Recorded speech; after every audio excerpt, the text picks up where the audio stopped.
Straight हमें यह बताती है कि अपने थॉट्स को बदलकर हम कैसे अपने जीवन को बेहतर बना सकते हैं। बुक के अकॉर्डिंग हमारे थॉट्स पर जितना नियंत्रण हम सोचते हैं उससे कहीं ज़्यादा है। यह बुक उन सभी के लिए है जो अपने जीवन में बदलाव लाना चाहते हैं। इससे करियर और रिश्ते और हर चीज़ में सुधार हो सकता है। Hello friends, the silent reader पर आप सभी का स्वागत है। आज हम बात करने वाले हैं थिंक स्ट्रेट बुक के बारे में, जिसको लिखा है द रियस फॉरेन पॉइंट ने। थॉट्स की पावर। आपके थॉट्स आपके जीवन को कंट्रोल करने में अनबिलीवेबल होते हैं।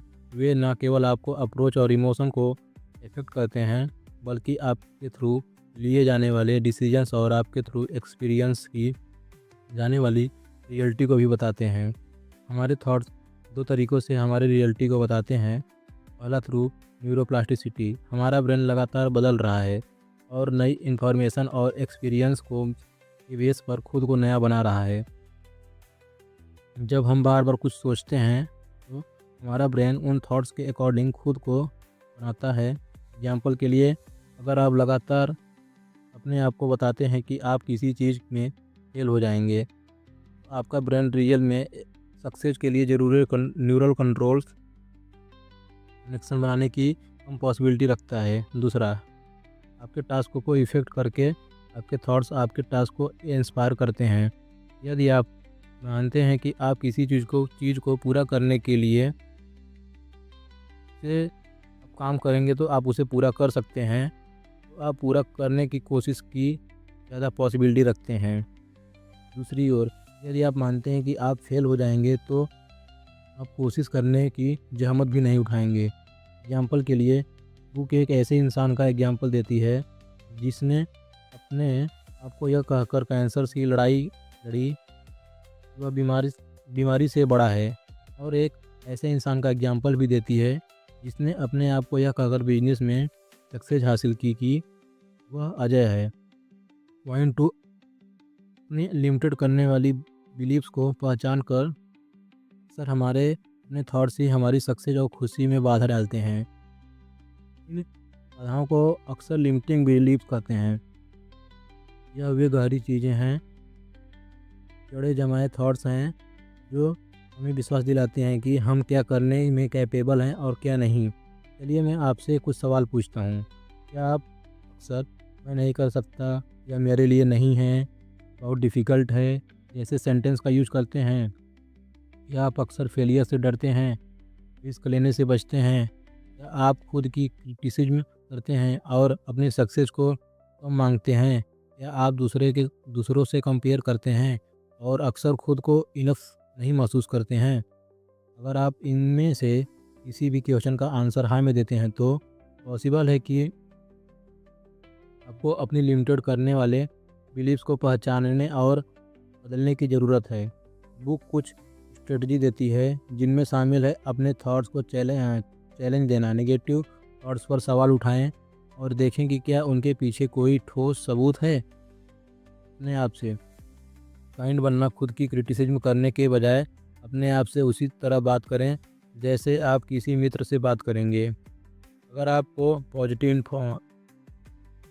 इन्फॉर्मेशन देना, अपने आप को याद दिलाएं कि आप कैपेबल हैं। छोटे टारगेट सेट कर रहे हैं और उन्हें पूरा करना, इससे आप सेल्फ कॉन्फिडेंस बढ़ेगा और आप मोर एम्बिशियस गोल को पाने के लिए इंस्पायर होंगे।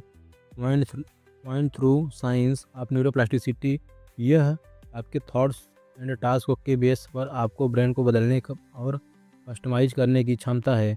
बुक बताती है कि हमारा ब्रेन एक फिक्स्ड पार्ट नहीं है, बल्कि यह जीवन भर नए एक्सपीरियंस को रिस्पॉन्स करके खुद को लगातार नया बताता है। दूसरे शब्दों में, आप अपने ब्रेन को नई चीज़ें सीखने के लिए ट्रेड कर सकते हैं, पुरानी आदतों को छोड़ सकते हैं और यहाँ तक कि अपनी सोचने की क्षमता को बदल सकते हैं। नए स्किल सीखना। किसी भी उम्र में नई चीज़ें करना इम्पॉर्टेंट है, चाहे वो न्यू लैंग्वेज हो या नया म्यूजिकल इंस्ट्रूमेंट हो या कोई नया शौक हो। ब्रेन द न्यूरल कनेक्शन बनाकर और मौजूदा को मजबूत करके सीखने की प्रोसेस का जवाब देता है। अपनी सोच बदलें। आपके थॉट्स आपके ब्रेन को अफेक्ट करते हैं। नेगेटिव थॉट्स को पॉजिटिव थॉट्स में बदल कर आप टेंशन को कम कर सकते हैं, चिंता को दूर कर सकते हैं और मोर पॉजिटिव परस्पेक्टिव डेवलपमेंट कर सकते हैं। नई हैबिट्स बनाना, पुरानी आदतों को छोड़ना और नई आदतें बनाना चैलेंजिंग हो सकता है, लेकिन यह डेफिनेटली पॉसिबल है। जब आप कुछ नया करने की प्रैक्टिस करते हैं तो आप अपने ब्रेन को नए न्यूरल पाथवे बनाने के लिए इंस्पायर करते हैं। अपने दिमाग को चैलेंज देना, रेगुलरली अपने दिमाग को चैलेंज देना इसे तेज़ रखने और न्यूरोप्लास्टिसिटी को बढ़ाने का एक शानदार तरीका है। पहेलियाँ करना, नई जगहों पर जाना और नई चीज़ें पढ़ना सब आपके दिमाग को एक्साइटेड करने के अच्छे तरीके हैं। पॉइंट 4, सेल्फ अवेयरनेस डेवलप करना। सेल्फ इम्प्रूवमेंट का पहला कदम यह है कि आप अपने थॉट्स को और इमोशन के लिए ज़्यादा अवेयर हो जाएं। इसका मतलब है कि आप अपने आप को लगातार यह पूछें कि आप क्या सोच रहे हैं और कैसा महसूस कर रहे हैं, बिना उन थॉट्स या इमोशन को अच्छा या बुरा माने। यह न्यूट्रल ऑब्जर्वेशन की प्रैक्टिस है। बुक कुछ टेक्निक्स का सजेशन देती है जो सेल्फ अवेयरनेस बढ़ाने में मदद कर सकती है, जैसे कि माइंडफुल मेडिटेशन, जर्नलिंग और इमोशंस को पहचानने और लेबल करने की प्रैक्टिस। जितना ज़्यादा आप अपने थॉट्स एंड फीलिंग्स से अवेयर होंगे, उतना आप उन्हें समझ पाएंगे और उन पर कंट्रोल रख पाएंगे। बुक इसी बात पर भी जोर डालती है कि हम अक्सर अपने बारे में और दुनिया से बारे में नेगेटिव थॉट्स रखते हैं। यह थॉट्स हमें वापस खींच सकते हैं और हमारे गोल्स को पाने में बाधा डाल सकते हैं। इसलिए बुक नेगेटिव थॉट्स को चुनौती देने और उन्हें पॉजिटिव थॉट्स से बदलने के महत्व पर जोर देती है। पॉइंट 4, थैंकफुल की प्रैक्टिस और विजुअलाइजेशन। अपने जीवन की अच्छी चीज़ों को सराहना करने के लिए अपना फोकस करना। बुक के अकॉर्डिंग थैंकफुलनेस की प्रैक्टिस करना आपके थॉट्स को पॉजिटिवली बदलने और आपके जीवन में खुशी और सेटिस्फैक्शन डूडल रखने। और हर दिन उन चीज़ों को लिखें जिनके लिए आप थैंकफुल हैं, चाहे वे कितनी भी छोटी क्यों ना हो। यह आपके पॉजिटिव आउटलुक को बढ़ावा देने और आपको अपने जीवन की अच्छी चीज़ों की अधिक सराहना करने में मदद कर सकता है। थैंकफुलनेस के मोमेंट्स पर ध्यान दें। पूरे दिन उन चीज़ों के बारे में अवेयर रहें जिनके लिए आप थैंकफुल हैं। यह एक सुंदर सनसेट हो सकता है या बस यह फैक्ट आप हेल्दी और अलाइव हैं। इन मोमेंट्स को एक्सेप्ट करना और उनकी सराहना करना आपके मूड को बेहतर बनाने के मदद कर सकता है। दूसरों को धन्यवाद कहें। जब कोई आपके लिए कुछ अच्छा करता है तो उन्हें धन्यवाद कहना ना भूलें। यह सिंपल एक्ट थैंकफुलनेस एक्सप्रेस करने और आपके रिश्तों को मजबूत बनाने का एक शानदार तरीका है। विजुअलाइजेशन एक पावरफुल टूल है जिसका यूज आप अपने गोल्स को पाने और डिजायर फ्यूचर को साकार करने के लिए कर सकते हैं। यह इस तरह काम करता है, मनचाहा फ्यूचर की इमेजिनेशन करना। आपकी आंखें बंद करके या मेंटली या इमेजिनली करें कि आप अपने गोल्स को पा चुके हैं। जितना हो सके ज़्यादा से ज़्यादा डिटेल्स के साथ इमेजिनेशन करें, जैसे आप ऐसा महसूस कर रहे हैं, आप कहाँ हैं और आपके आसपास क्या हो रहा है। इमोशन को जोड़ना, इमेजिनेशन के दौरान पैदा होने वाली पॉजिटिव इमोशंस और जैसे खुशी, प्राउड या सैटिस्फैक्शन पर ध्यान दें। इन इमोशन को अपने गोल्स को पाने की एज इंस्पिरेशन यूज करें। एक्शन के लिए इंस्पायर होना, अपनी इमेजिनेशन को हकीकत में बदलने के लिए ठोस कदम उठाएं। इमेजिनेशन से मिले गाइडेंस का यूज करके गोल सेट करें और उन तक पहुंचने के लिए स्ट्रेटजी बनाएं। Point 6, goal setting and achievement. अपने सपनों को हकीकत में बदलने के लिए क्लियर गोल सेट करना। रास्ते में आने वाले ऑब्स्टकल्स को पार करना और खुद को लगातार इंस्पायर रखना बेहद ज़रूरी है।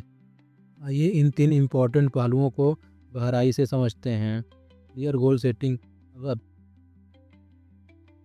आपको हमारी अच्छी लग रही है तो द साइलेंट रीडर को सब्सक्राइब करना ना भूलें। दोस्तों, अगर आपको हमारी वीडियो पसंद आती है और आप हमें सपोर्ट करना चाहते हैं तो आप हमारी मेंबरशिप खरीद सकते हैं। स्मार्ट प्रिंसिपल का पालन। गोल हमेशा स्मार्ट होने चाहिए, यानी स्पेसिफिक, मेजरेबल, अचीवेबल, रिलेवेंट और time bound. Separation of goal from Dzire. अपनी इच्छाएं अनक्लियर होती हैं जबकि गोल क्लियर और ठोस होते हैं। एग्जाम्पल के लिए, मैं फिट होना चाहता हूँ, एक इच्छा है, जबकि मैं अगले 3 महीनों में 5 किलो वजन कम करूँगा, एक क्लियर गोल है। Return goals. अपने गोल्स को कागज़ पर लिखें और उन्हें ऐसी जगह रखें जहां आप उन्हें बार बार देख सकें। यह आपको इंस्पायर रहने और ट्रैक पर बने रहने में मदद करेगा। ओवरकमिंग ऑब्स्टकल्स। बाधाओं की पहचान। रास्ते में आने वाली चैलेंज और बाधाओं को पहले से पहचान लें, जिससे आप उनके लिए पहले से तैयार रहेंगे। वर्क प्लान बनाना। हर बाधा से निपटने के लिए एक ठोस वर्क प्लान बनाएं। इससे अल्टरनेटिव रूट्स और सॉल्यूशन को भी शामिल करें। रिजिल बनाए रखना। चीज़ें हमेशा प्लान के अकॉर्डिंग नहीं चलती। फ्लेक्सिबल रहें और सिचुएशन के अकॉर्डिंग अपने गोल्स और प्लान को वेल एडजस्ट करें। Staying motivated. छोटी छोटी जीत का जश्न मनाएं। अपने गोल्स के रास्ते में मिलने वाली छोटी छोटी सक्सेसेस का जश्न मनाएं। यह आपको आगे बढ़ने की इंस्पिरेशन देगा। पॉजिटिव सोच बनाए रखें। नेगेटिव थॉट से बचे रहें और पॉजिटिव थिंकिंग अपनाएं। खुद पर और अपनी कैपेबिलिटीज़ पर विश्वास करें। मोटिवेशनल लोगों से जुड़ें। ऐसे लोगों के साथ समय बिताएं जो आपको इंस्पायर करते हैं और पॉजिटिव एनर्जी देते हैं। एक सपोर्टिव कम्युनिटी बनाएं। पॉइंट्स एंड मिले बिल्डिंग।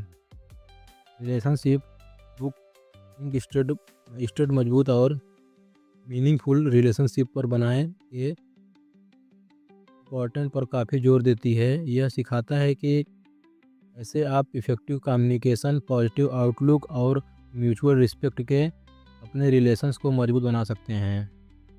Effective communication. क्लियर और ईमानदार रहें और अपनी फीलिंग्स क्लियर एक्सप्रेस करें, लेकिन साथ ही दूसरों की फीलिंग्स। जब कोई आपसे बात कर रहा हो तो सिर्फ सुनने का नाटक ना करें, बल्कि उसकी बातों को ध्यान से सुनें और समझने की कोशिश करें। बिना क्रिटिसिज्म के सिंपैथी दिखाएं। दूसरों की राय और इमोशन को समझने की कोशिश करें, भले ही आप उन्हें सहमत हो या ना हो। पॉजिटिव बॉडी लैंग्वेज का यूज करें।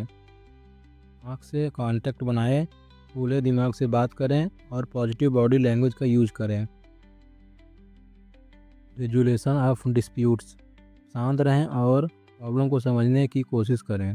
गुस्से में आने बजाय शांत रहें और प्रॉब्लम की जड़ तक पहुंचने की कोशिश करें। अपने और दूसरे के नज़रिए से देखें। सिचुएशन को अपने और दूसरे इंसान के नज़रिए से देखने की कोशिश करें।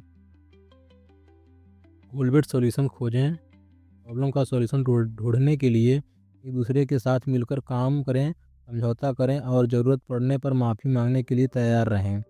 माफ़ी मांगने और क्षमा करने की पावर को समझे। गलती एक्सेप्ट करना और माफ़ी मांगना रिलेशनशिप को मजबूत बनाने के लिए इम्पोर्टेंट रोल निभाता है। साथ ही क्षमा करने की पावर भी रिश्तों को निखारने में मदद करती है। हेल्दी रिलेशनशिप को बढ़ावा देना। काइंड और हेल्पर बने। दूसरों की मदद करें और काइंड रहें। अपने पार्टनर या दोस्तों की तारीफ करें, उनकी सराहना करें और उन्हें बताएं कि आप उनकी कितनी कद्र करते हैं। साथ में समय बिताएं और पार्टनर या दोस्तों के साथ क्वालिटी टाइम बिताएं और उन चीज़ों को करें जो आपको पसंद नहीं हैं। चीज़ें सीखें और एक साथ बढ़ें। साथ में नई चीज़ें सीखने और एक दूसरे को इंस्पायर करने की कोशिश करें। Point and productivity and time management book think straight productivity and time management को बेहतर बनाने के लिए कुछ इम्पोर्टेंट स्ट्रेटजर है। प्रायोगिक इंटेलिजेंट टास्क बुक इस बात पर जोर देती है कि आप अपने टास्क को उन इम्पोर्टेंस और टाइम लिमिट के अकॉर्डिंग प्रायोरिटी दें। सबसे इम्पोर्टेंट टास्क को पहले करें और कम इम्पोर्टेंट टास्क को बाद में डालें करें।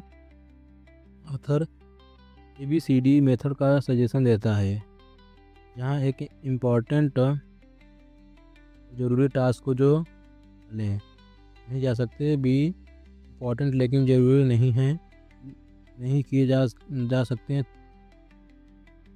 सी कम इम्पोर्टेंट लेकिन ज़रूरी काम भी ना हो, डी से भी कम इम्पोर्टेंट उसे टाल सकते हैं लेकिन उसे भी करना है। इम्पोर्टेंट और ना ही ज़रूरी काम टास्क को पहले करें फिर भी, और अगर समय हो तो सी डी टास्क को टालें या हटा दें। एलिमिनेटिंग डिस्ट्रक्शंस बुक बताती है कि कैसे एक्सटर्नल एंड इंटरनल डिस्ट्रक्शन आपकी प्रोडक्टिविटी को कम कर सकते हैं। एक्सटर्नल डिस्ट्रक्शन में सोशल मीडिया, फ़ोन नोटिफिकेशन और शोर शामिल हैं। इंटरनल डिस्ट्रक्शन में चिंताएं, नेगेटिव थॉट्स एंड है, जैसे फ़ोन को साइलेंट मोड पर रखना या अलग रखना, सोशल मीडिया ऐप्स को ब्लॉक करना, शांत एनवायरनमेंट में कम काम करना,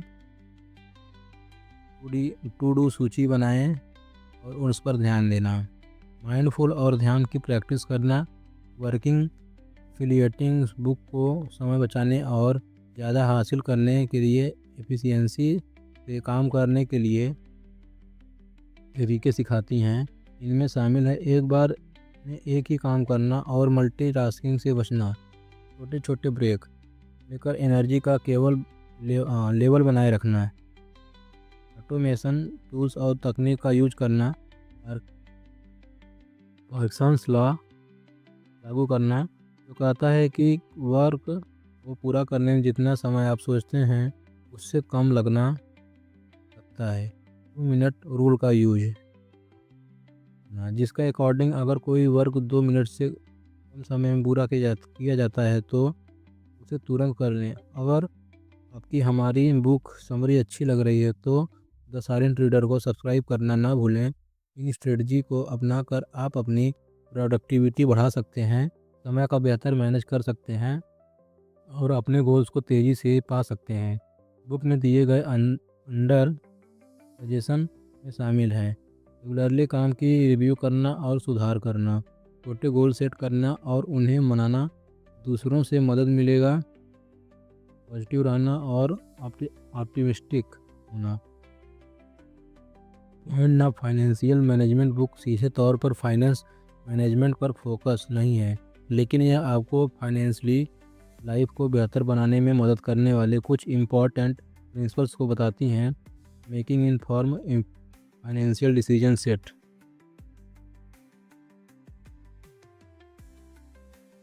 गोल्स अपनी फाइनेंशियल सिचुएशन का असेसमेंट करें और clear measurable financial goal set करें। एग्जाम्पल के लिए आप कर्ज चुकाना चाहते हैं, रिटायरमेंट के लिए बचत करना चाहते हैं या घर खरीदना चाहते हैं, अपने ऑप्शंस पर रिसर्च करें। इन्वेस्टमेंट, इंश्योरेंस, क्रेडिट कार्ड जैसे फाइनेंशियल प्रोडक्ट और सर्विसेज की कंपनी कंपेयर करें ताकि आप अपने गोल्स को पाने के लिए बेस्ट ऑप्शन चुन सकें।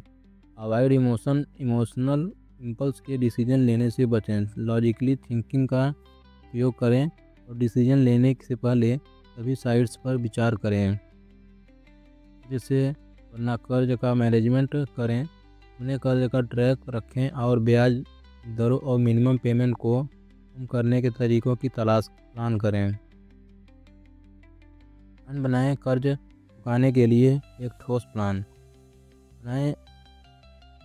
में अलावा पेमेंट करना, ज़रूरी खर्चों में कटौती करना और एडिशनल इनकम सोर्स ढूंढना शामिल हो सकता है। यदि आप कॉन्फ्लिक्ट कर रहे हैं तो फाइनेंशियल एडवाइज़र या डेट काउंसलर से सहायता लें। फाइनेंशियल गोल को पाना, सेविंग की आदत डालना, रेगुलरली बचत करने की आदत डालें, भले ही अमाउंट कम ही क्यों ना हो। समय के साथ आपकी सेविंग्स अमाउंट बढ़ती जाएगी, इन्वेस्टमेंट करें। अपने गोल्स को तेज़ी से पाने के लिए अपने बचत को विजडम से इन्वेस्टमेंट करें। वेरिएंस इन्वेस्टमेंट ऑप्शन जैसे कि म्यूचुअल फंड्स, स्टॉक्स पर रिसर्च करें और अपने रियल टॉलरेंस के बेस पर इन्वेस्टमेंट करें। अपने खर्चों को ट्रैक करें, यह समझने के लिए कि आपका पैसा कहाँ जा रहा है, और खर्चों को ट्रैक करें। इससे आपको ज़रूरी खर्चों की पहचान करने और बचत करने के लिए और जगह खोजने में मदद मिल सकती है। सेल्फ अवेयरनेस अपनी फाइनेंशियल आदतों और बिहेवियर्स को बारे में जागरूक रहें। जिम्मेदारी लें, अपने फाइनेंशियल डिसीजन के लिए जिम्मेदारी लें और गलतियों से सीखें। लॉन्ग टर्म की अप्रोच रखें, प्रॉफिट के बजाय लॉन्ग टर्म फाइनेंशियल स्टेबिलिटी पर ध्यान दें। आपकी ओवरऑल हेल्थ में आपका physical, mental and emotional well being शामिल है। इन सभी एरियाज में हेल्दी हैबिट्स को अपनाकर आप अपना ओवरऑल हेल्थ बेहतर बना सकते हैं। स्ट्रेस मैनेजमेंट आपसे अपने टेंशन को पहचानें और टेंशन की सोर्सेस को समझने के लिए उनसे निपटने के लिए बेहतर तरीके खोजने में मदद मिल सकती है। हेल्थ स्ट्रेस मैनेजमेंट टेक्निक्स की प्रैक्टिस करें। गहरी सांस लेना, meditation, yoga and exercise tension को कम करने में मदद कर सकते हैं। नींद में सुधार, एक रेगुलर स्लीप प्रोग्राम बनाएं और उसका पालन करें। हर रात लगभग एक ही स्थान पर सोने और जागने की कोशिश करें। सोने से पहले कंफर्ट रूटीन बनाएं। हॉट बात करना, पढ़ना या लिसनिंग टू लाइट म्यूजिक को अपने आपको सोने के लिए करने में मदद कर सकता है। अपने सोने को माहौल आरामदायक बनाएं। मेक श्योर कि आपका bedroom dark, quiet and cold and caffeine and alcohol का इंटेक लिमिटेड करें। यह सब्सटेंस आपकी स्लीप को इंटरप्ट कर सकते हैं। फिजिकल एंड मेंटल हेल्थ को बढ़ावा देना।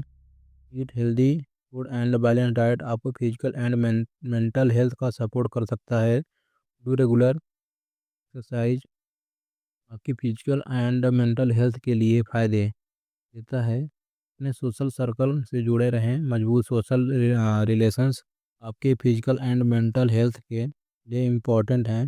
अपने इमोशंस को एक्सप्रेस करें और अपने इमोशंस को दबाने के बजाय उन्हें हेल्दी तरीक़ों से एक्सप्रेस करना इम्पोर्टेंट है। फ्रेंड्स, यह थी हमारी आज की बुक समरी, और आपको कैसी लगी कमेंट करके ज़रूर बताएं। और धन्यवाद आपका समरी एंड तक सुनने के लिए। धन्यवाद दोस्तों।